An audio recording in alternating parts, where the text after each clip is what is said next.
The Liddell plant in New South Wales is set to close this week. The closure of Liddell has been... It will be switched off tomorrow, the end of an era for the coal-fired Liddell has well and truly come to the end of its lifespan. So it was always going to happen. But what we're saying is that it's sad, but it's inevitable.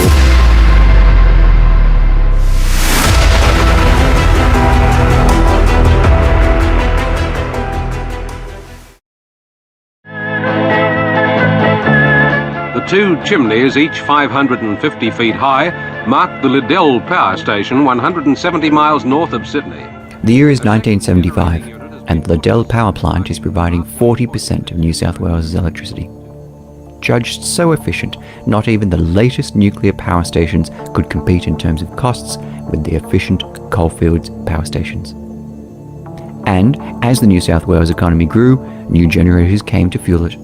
Vales Point in 1978, Eraring in 1982, Bayswater in 1986, and Mount Piper in 1993, providing electricity at affordable prices for businesses and households.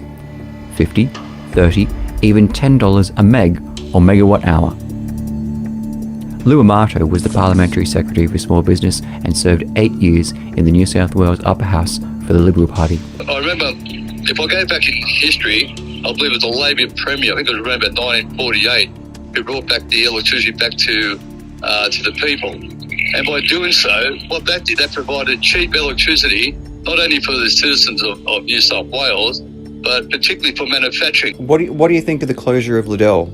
I think they should have had much better plans in place.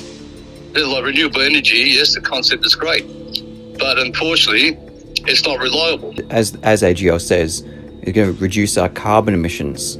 Look, in my opinion, when we're selling our resources to other countries that are using those resources to generate electricity, and they're the ones actually emitting carbon, what the carbon Australia emits is nothing. On the world stage, it represents nothing. But to the cost to our citizens and to our mum and dads out there and to our business communities and our manufacturing, it's a huge, huge cost. But in 2008, everything changed. The global financial crisis is affecting financial markets right around the world. Another reassurance today that the Australian economy has fared better than most during the global financial crisis. That young professional men were also the biggest victims of the global financial crisis. Energy generation in Australia peaked in July 2008, and despite 4 million more people in Australian homes, it has never returned. Rising electricity costs simply made it too expensive for manufacturing in Australia. Today we're announcing that Holden will cease manufacturing in Australia. Far more economically viable for the business to pay them to stand and do basically nothing compared to what they normally do, because the price of electricity would mean that we were actually selling at a loss. They either shut down or moved to China. Then Labor sold the retailers and some of the generators. The New South Wales government's fire sale of the state's electricity assets, and the Liberal Party sold the rest of the generators, even the poles and wires. Here's the Premier at the time, Mike Baird. Here are the real facts about poles and wires. We're not selling any assets. We're only leasing 49%. Premier Baird later stepped down in January 2017 to spend more time with the family. 4 weeks later, Mike Baird accepted a senior executive role at National Australia Bank with a $2.29 million a year salary. And with both parties' teamwork, Australia's electricity supply became a free market. Liddell was sold to a private company, AGL, for an effective price of $0. So now, when we get up in the morning, and as the sun sets, prices rise. And when the sun is at its highest, 12,000 megawatts of solar oversupplies the market, sending prices negative every day. And between the two, city energy traders buy, sell, and speculate on the pricing. For 10 years, the price of electricity slowly rose from $30 to $50 a meg to an average of $100 and then $150. But winter 2022, that market went out of control. Blackout danger zones as our power crisis... The national energy body stepping in and suspending the market. Staggering information confronting reality about our energy crisis. Wholesale prices, normally $30 to $300 a meg, reached $5,000 to even $15,000. The total energy market, normally valued at $5 million for a half-hour block, became an almost $500 million casino every 30 minutes. But this entire episode was not unprecedented. In fact, the entire episode had played out just the same 20 years ago when in 1998 California turned their electricity over to the free market and deregulated it. Just what a fraudulent and highly profitable multi-billion-dollar energy corporation needed. Enron. For weeks before a quarterly report, we would be under the impression that we weren't going to make our numbers. But then somehow, miraculously, we always made the numbers and then some. And his answer was one word: California. 1,000 miles of California power lines, enough to circle the earth. But for the second day in a row, not enough electricity for America's largest state and the world's sixth largest economy. And I remember the conversation I'd had with Ken. At the end of it, he says, well, Dave, old buddy, let me just tell you, it doesn't matter really to us what kooky rules you Californians put in place. I got a bunch of really smart people down there who figure out how to make money anyhow. Entire suburbs of Sydney were plunged into darkness when the power went out. First thing we heard about this energy crisis is where our lights are going to go off in the middle of winter when we're using half the electricity. Just 2 weeks into winter, households are being asked to, to turn off appliances if you can to preserve and conserve power. Last night they issued what's known as a lack of reserve notice, which is a fancy way of saying demand is up. Wholesale electricity prices along the East Coast have soared this year. High prices are when it gets in the 50s. To less than $100 per megawatt hour to more than $700.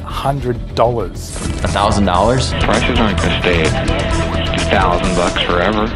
Energy corporations found that it was more profitable to speculate than generate. Ultimately, the system's failed. We've never seen prices this high in the history of the market. You could arguably say competition in the energy market is now officially dead. I wake up this morning and the average cost for my customers' energy yesterday was 80 cents a kilowatt hour. I'm charging them 16. They arbitrage the California market to the tune of $1 million or $2 a day. Right? The heart of it is that an industry that went for 100 years, from the days of Edison, built the best electrical system in the world, was all of a sudden turned into a casino. And when that wasn't enough, Enron traders colluded with the generator operators they owned to shut the power plants down. Hey, this is David up at Enron. There's not much demand for power at all, and if we shut it down, could you bring it back up in 3 or 4 hours? Oh yeah. Can't turn these people loose and let them just have a, quote, free market, because a free market is goddamn expensive to the customers.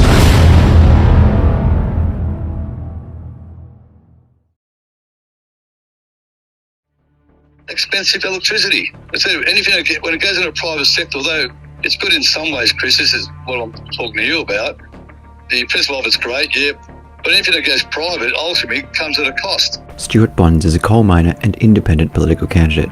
At the 2019 federal election, he came within just 1,000 votes of winning. It is a big thing to lose a power station that provides hundreds of jobs, but they will be absorbed in the area. But to your question, that it is going to be a significant impact to the whole state, right? Because you're taking reliable 24/7 electricity out of the grid.